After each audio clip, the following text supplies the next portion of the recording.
Hey, welcome back. It's Ken Dunn, and you are here with me now on another episode of the No Money Real Estate Podcast. Listen, I have a really important message to share with you today. I talk every day to somebody about major real estate projects that they're doing in all the world of real estate. And if you're following me at all, then you know that sometime a year ago, I drove a stake in the ground and I said, I am never going to do any type of real estate investing again unless it includes supplemental income streams involved in it. And I'm going to explain why that is right after this. Hey, my name's Ken Dunn, and I'm a real estate investor. I want to welcome you to the No Money Real Estate Podcast. On this show, I'm going to interview elite level real estate investors from all over North America. And I'm going to help you to see one thing that all successful real estate investors have in common. They built their portfolios without using a dime of their own money. I've got a portfolio of $300 million in real estate. That includes resorts, apartment buildings, commercial buildings, and I've built the entire portfolio without using a dime of my own money. Real estate is a business that anybody can get into, but the strategies that those tight real estate investors use to build massive portfolios have been kept secret for decades. Now, because of this show, I'm going to reveal them to you. So let's get started. Okay, so here's the deal. If we take a look at what's happening in the economy right now, if we take a look at what's happening around us, it's been a bloody shit show. I'm dead serious about that. Think about what's happening. If you live in Canada and you're interested in real estate investing and you haven't seen the stories of four major companies. I don't call them corporations. I'm going to call them companies, but four major companies that have gone under, that have disappeared. And in disappearing, they've taken $1 billion of investors' money with them. There's literally four different groups that have raised hundreds of millions of dollars from investors right across Canada to build out their portfolios that have disappeared. And you know what they all have in common? I'm not going to talk about what really happened with the money because there's authorities involved now and investigations going on. And there's some thought that maybe there was a misappropriation of funds involved in this. Maybe because one of the owners was taking pictures of himself on a 100-foot yacht. But apart from that, if we take a look what these four companies were doing, they were buying rental properties. So they were buying houses and apartment buildings that people are renting. And a lot of these companies had major holdings in Ontario where the rental rules are stacked against people. And with what happened in the last 5 years, interest rates tripled, which means the cost of having an apartment building tripled, but the rents were stuck the same way because in Ontario, you're not allowed to change the rents, albeit for more than a couple dollars. They went from the black to the red. These companies started losing money. They didn't even have enough money to cover their own bills, even with all the rent coming in. And that's what you're seeing a lot in rental spaces right now. I literally have talked to thousands through my webinars and all the stuff I do online. I teach people how to make money with short-term rentals where you make more income on a property. And I'll start off my webinar and I'll ask everybody in the chat who owns an apartment, who owns a townhouse, who's renting a property. And then I ask them, how much money are you making? And 90% of the people who I ask that, they say they're losing money every month. And I ask them how much and they say they're losing $50 a month or $100 a month or $150 a month. And they resign themselves to holding onto this property. And the way they save themselves is say, well, at least they're paying my mortgage. Who the hell wants to be in anything where you're not making money, where you're losing money? And you got to come up with excuses for yourself to justify why you're doing it when the real thing is you can't sell it. Because at the same time as the interest rates went up, the values of properties gone down and people aren't able to even sell the places to make the money back.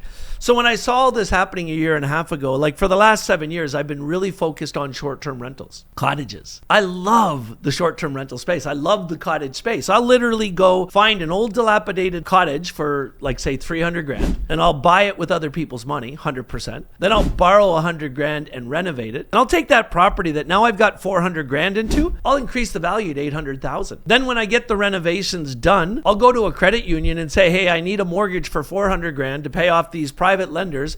The house is worth 800 grand and they give me the mortgage.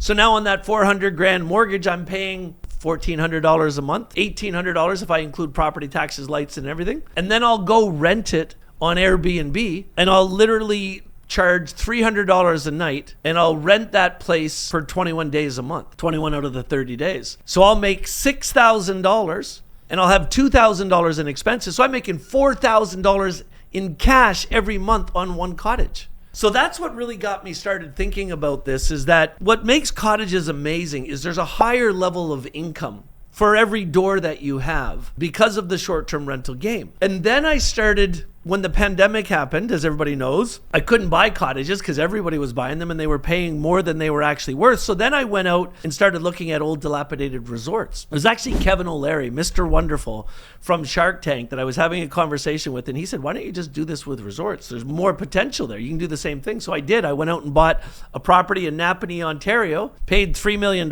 for it, raised $26 million to turn it into a $50 million property. But here's the best part. When the Hay Bay Resort opens in the summer of 2025, it's going to make about $15 million a year with $7 million a year in profit. So think about this. If I could go out and I could do the same thing with an apartment building, and I could get an apartment building with 100 units in it, and with all of that regulation around apartments and all that stuff, I could make, on 100 units, I could probably do really good and make 500,000, 600,000, 700,000 a year. Or I can do the same thing with the same numbers with a resort and make $7 million a year. Then I started looking at other businesses and other real estate. So I went out and I was looking for a place to build a resort in British Columbia, and I found a property that would be really good. It's on the Quesnel River, which is an amazing fishing river in British Columbia. But what blew my mind is I was about to buy it, and right down the road I found a gold mine for sale. The gold mine had all the land I needed to build the resort, but it's a gold mine. It's an active gold mine. Right now we're getting about 5 to 6 ounces a day of gold out of the ground. Do the math on that. 5 ounces of gold times $3,500